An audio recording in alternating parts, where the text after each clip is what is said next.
Você já ouviu falar sobre transtorno de personalidade borderline? Mas você tem clareza de quais são os principais sintomas desse transtorno?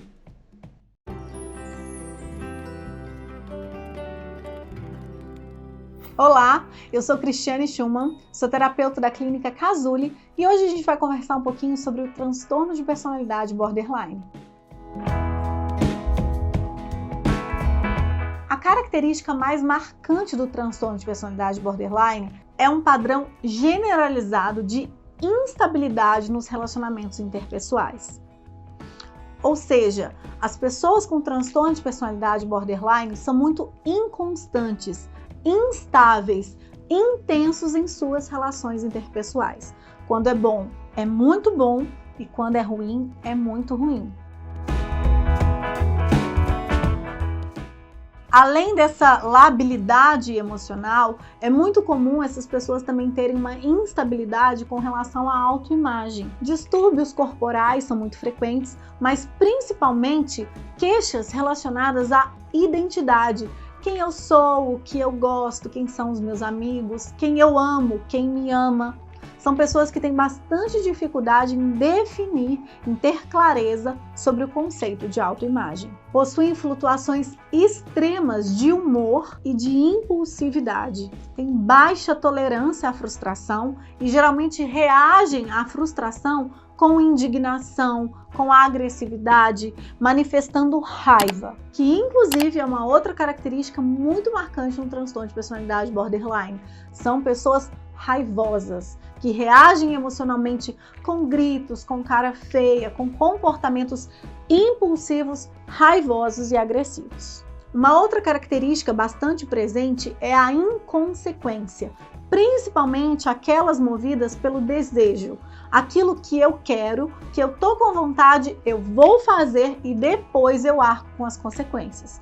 Então, por exemplo, viagens inesperadas, compras impulsivas, uso compulsivo de bebida ou de outras drogas, por exemplo, são pessoas muito baseadas no aqui, no agora, no desejo. Amanhã, o problema de amanhã, eu resolvo amanhã. São pessoas que têm um desconforto extremo quando estão sozinhas. E uma outra característica muito marcante é um medo muito grande de sofrer abandono, de sofrer rejeição. Eles têm uma aversão muito grande ao sentimento de abandono ou de desprezo. A sensação de abandono muitas vezes é o que acaba causando as crises do transtorno de personalidade borderline, que são crises intensas de ansiedade, de choro intenso, de muita irritabilidade, de agressividade também bastante grande, agressividade que pode ser voltada para o outro ou com relação a si próprio, que são os comportamentos de automutilação, por exemplo, bater na própria cabeça, se cortar, arrancar os cabelos, né? São alguns comportamentos de automutilação que também, infelizmente, são muito frequentes nos quadros de transtorno de personalidade borderline. A taxa de ideação suicida entre os pacientes com transtorno de personalidade borderline é muito alta.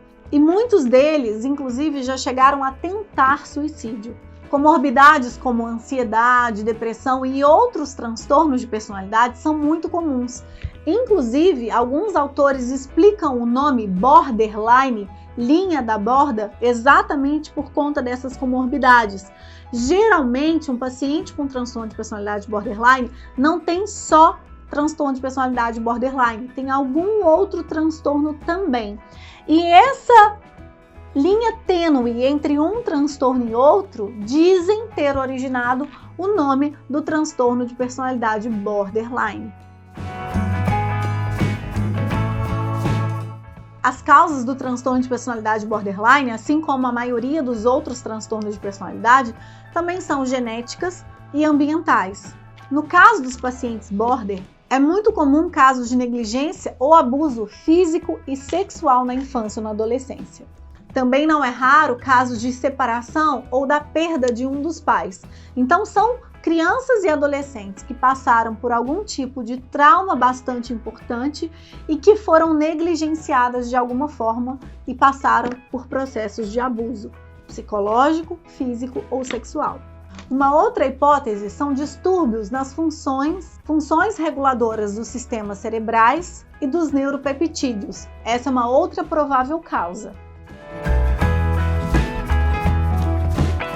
O principal foco do tratamento com a pessoa com transtorno de personalidade borderline é diminuir a impulsividade, até para prevenir problemas, acidentes, ou um suicídio consumado por conta de uma impulsividade em uma tentativa, por exemplo, e trabalhar essa labilidade emocional, ensinando o paciente com transtorno de personalidade borderline a ter mais autocontrole com relação às suas emoções. Além disso, a gente também trabalha aspectos como independência emocional, o conceito de autonomia, de autoeficácia, para que sejam pessoas menos sensíveis a esse processo de abandono, a esse processo de término, porque são pessoas que têm muita dificuldade em lidar com fim, término, demissões e outros fatores que carregam essa questão de rompimento em sua história. São utilizadas algumas técnicas para controle da raiva, para elevação da autoestima e para sensação de autoeficácia. Nós temos uma plataforma de saúde mental e inteligência emocional chamada Cazuli Play. Para você conhecer é www.cazuliplay.com. Lá nós temos uma aula específica e completa sobre transtorno de personalidade borderline. Então, se você quiser conhecer mais, www.cazuliplay.com e a aula 40, a nossa aula sobre transtorno de personalidade borderline. Eu espero que esse vídeo tenha te trazido informações importantes e relevantes. Qualquer dúvida, comentário, sugestão, pode deixar aqui abaixo do vídeo, vai ser um prazer interagir com você. Até a próxima!